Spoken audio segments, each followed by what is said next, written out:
एक गांव में एक बूढ़ी अम्मा रहती थी। वो शेरावाली माता की परम भक्त थी। हमेशा सुबह सुबह मंदिर जाती, दिया जलाती, पूजा आरती करके ही वो कुछ खाया करती थी। लेकिन बूढ़ी अम्मा की किस्मत बहुत खराब थी। उनकी बहू के साथ साथ उनका बेटा उन्हें रोज खरी खोटी सुनाया करता। वह अपनी माँ की एक बात न मानता। ऐसे ही कुछ दिन बीत गए। धीरे धीरे नवरात्रे आने वाले थे। बूढ़ी अम्मा ने अपनी बहू से कहा, बहू, मुझे तुझसे कुछ नहीं चाहिए, बस मेरी माता का सामान मंगा दे।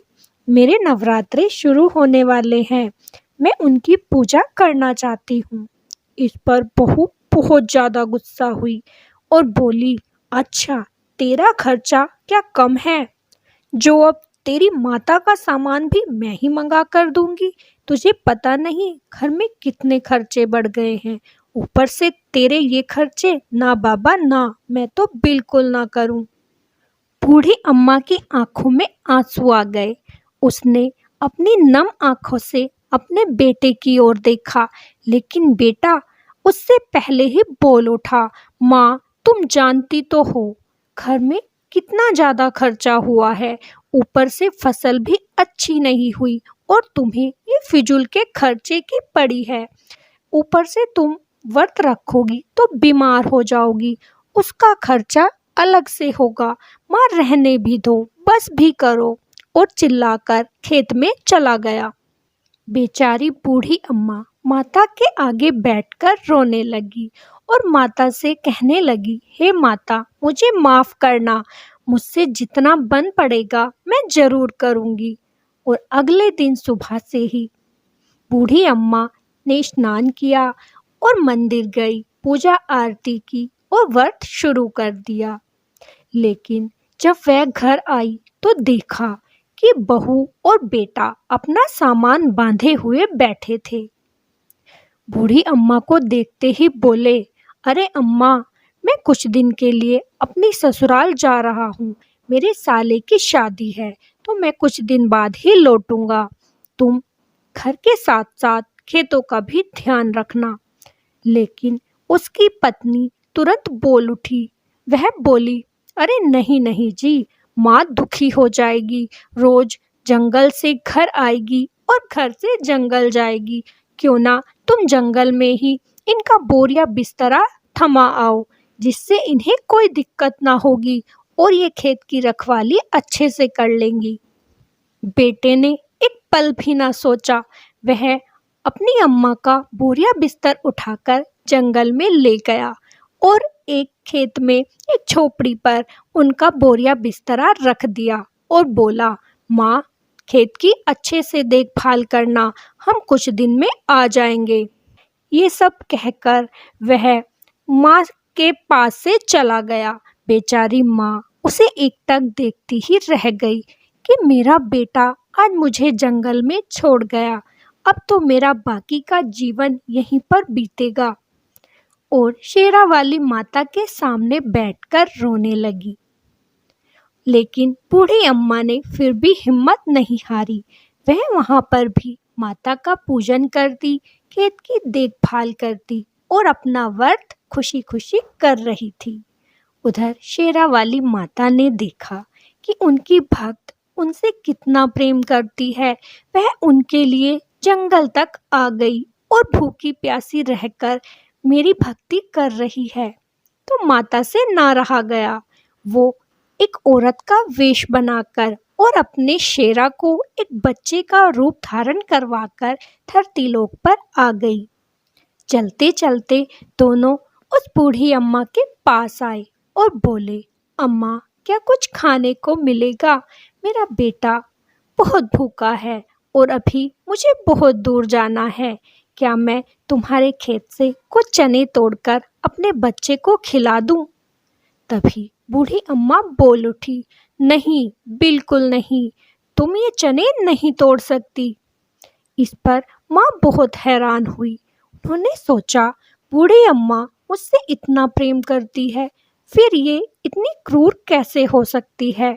बच्चा बोला, माँ, कुछ चने ही चाहिए, जिसे खाकर मैं अपनी भूख मिटा लूँगा, इसमें तेरा क्या जाएगा।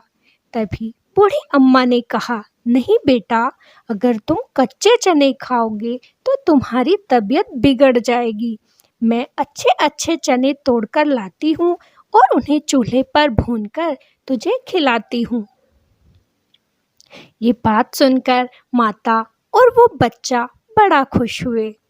बूढ़ी अम्मा ने उन दोनों को बिठाया और खुद चने तोड़कर लाई। फिर उन्हें चूल्हे पर भूनकर माता और उस बच्चे को खिलाए। दोनों ने पेट भरकर चने खाए और खुश होकर बोले, अच्छा अम्मा, अब हम चलते हैं, हमारा पेट भर गया। दोनों वहाँ से कुछ दूर चले गए और तब शेरा बोला, माता, क्या आप अपनी भक्त को कोई भी वरदान नहीं दोगे? ये तो हमारी परीक्षा में सफल हुई है। तब माता बोली, हाँ हाँ, क्यों नहीं, मैं अपने भक्त को ऐसे ही नहीं छोड़ूंगी। उन्होंने तभी उन बूढ़ी अम्मा को मन ही मन आशीर्वाद दिया और बूढ़ी अम्मा पूरी सोने की बन गई।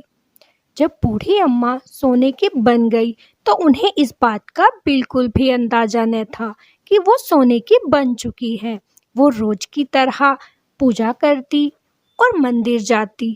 तब गांव के लोग आश्चर्य भरी आंखों से उन बूढ़ी अम्मा को देखने लगे कि ये कैसा अचंभा है, ये तो सोने की बन गई है। अब हर कोई बूढ़ी अम्मा को अपने पास रखना चाहता था, लेकिन बूढ़ी अम्मा इस बात से बिल्कुल अनजान थी। अब उनके बेटा बहू भी अपनी माँ को अपने पास रखना चाहते थे। एक दिन बहू वहीं पर गई और बोली, माँ, तुम मेरे साथ चलो, बहुत दिन हो गए तुम यहाँ जंगल में पड़ी रहती हो। अब हम आपकी पूरी सेवा करेंगे और माता का जगराता भी कराएंगे। माँ, तुम घर चलो। लेकिन बूढ़ी अम्मा कुछ न समझ सकी। वह बोली, नहीं बिटिया, अब मैं यहीं रहूंगी।